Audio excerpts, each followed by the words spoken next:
Malik steno centre में आप सभी का स्वागत है। मैं एम के मलिक आज लेकर आया हूं रामधारी गुप्ता खंड 1 से प्रतिलेखन संख्या 3 और 4, जो आपको मिलेगी 80 वर्ड पर मिनट की स्पीड से। डिक्टेशन स्टार्ट होगी ठीक 5 सेकंड बाद। Ready, start.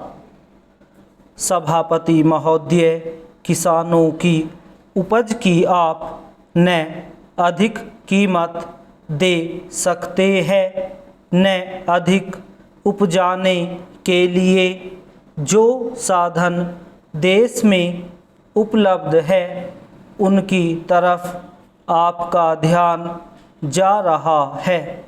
जो कुछ आप कर रहे हैं उससे कोई अच्छा भविष्य नज़र नहीं आ रहा है। मैं यही कहना चाहता हूँ कि आप देखें कि आपके कार्यक्रम में कहाँ त्रुटि है, कहाँ कमी है।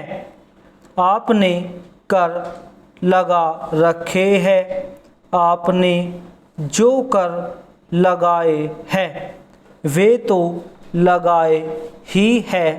हमारे प्रदेश में तो ज़मीन पर 25% ज़्यादा कर भी लगा दिया गया है। इतना बोझ अगर किसान पर होगा तो उसकी कमर टूट जाएगी।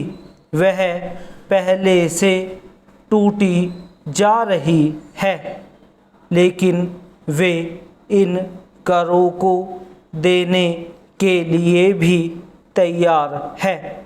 यदि आप उस तरह के साधन उन किसानों के लिए तैयार करें। हमारे उत्तर प्रदेश के कुछ ज़िले हैं, पूर्वी ज़िले हैं, जहाँ पर बहुत बुरी स्थिति है।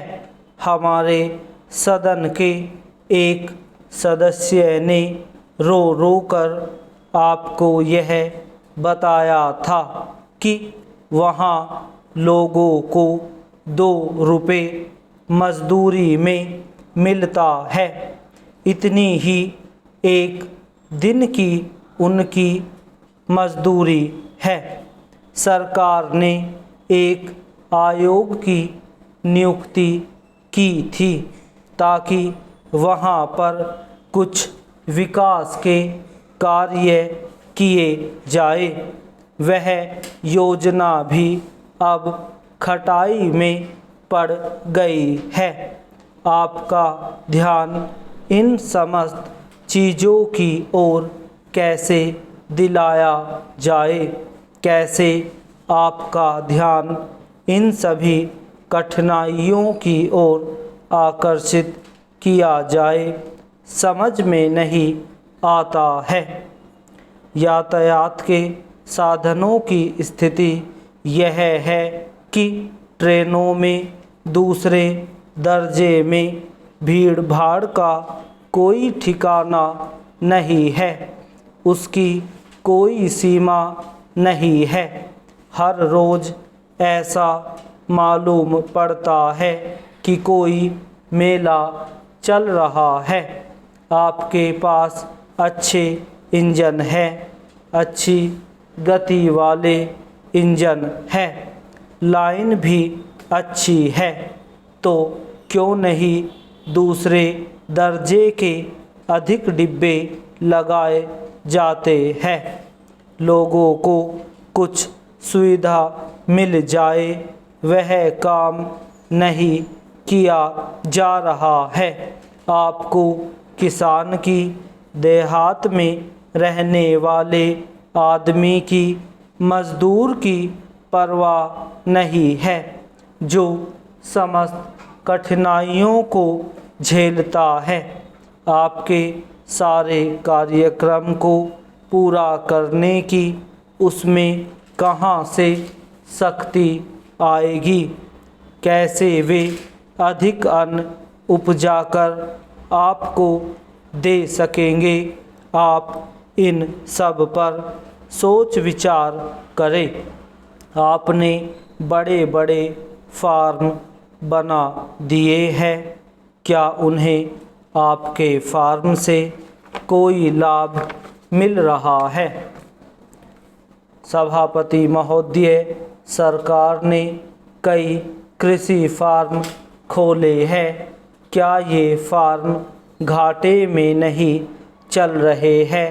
अगर सारे खर्च जोड़ दिए जाए, बड़े बड़े अधिकारियों के वेतन जोड़ दिए जाए, तो पता चलेगा कि सारे ये कृषि फार्म घाटे में चल रहे हैं।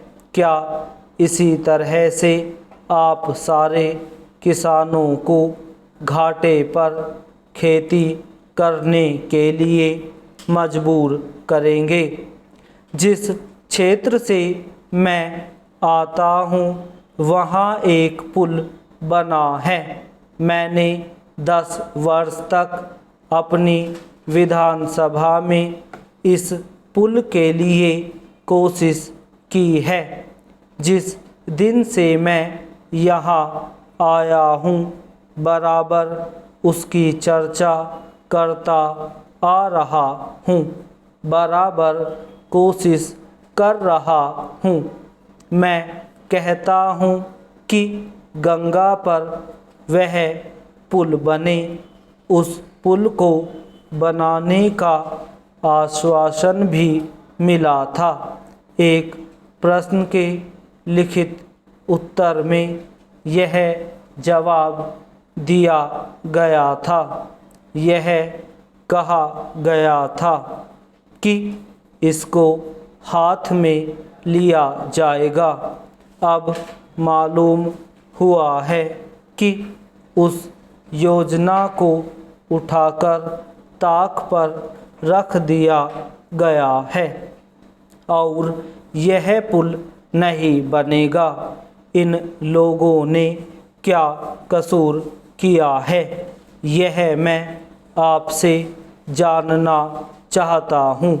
हमारे क्षेत्र के लोगों ने पाकिस्तान की लड़ाई में सरकार को हर तरह का सहयोग दिया था, हर तरह की सहायता दी थी।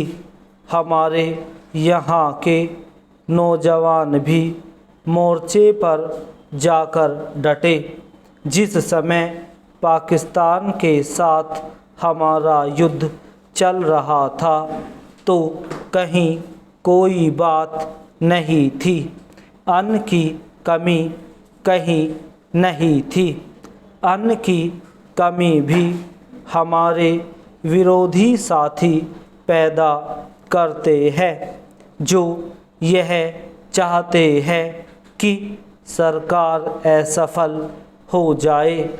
ये लोग जो कहते हैं उसको आप समझे। एक तरफ तो हमारे मित्र की बात है जो देश के बड़े बड़े शहरों में दंगे करवाते हैं, दूसरी तरफ हम हैं जो कि इनकी बातों को नहीं समझ पाते। इनको सभी वे लोग मिल जाते हैं जो बेकार होते हैं या जो दंगे करवाने के लिए उत्सुक है। इसलिए सरकार का इन सारी चीज़ों की तरफ ध्यान जाना चाहिए और उसको सोचना चाहिए कि क्या तरीका इन सब से बचने का हो सकता है। एक ही तरीका हो सकता है कि इस देश में हर आदमी को काम मिले, देहात में लोगों को करने के लिए काम मिले और खादी कमीशन की जो योजना है और जो कि एक अच्छी योजना है, वह ठीक तरह से चले। सौभाग्य से मैं आर्य समाज संगठन से संबंध रखता हूँ। Full stop. अगर वीडियो पसंद आए तो लाइक शेयर करना न भूलें। धन्यवाद।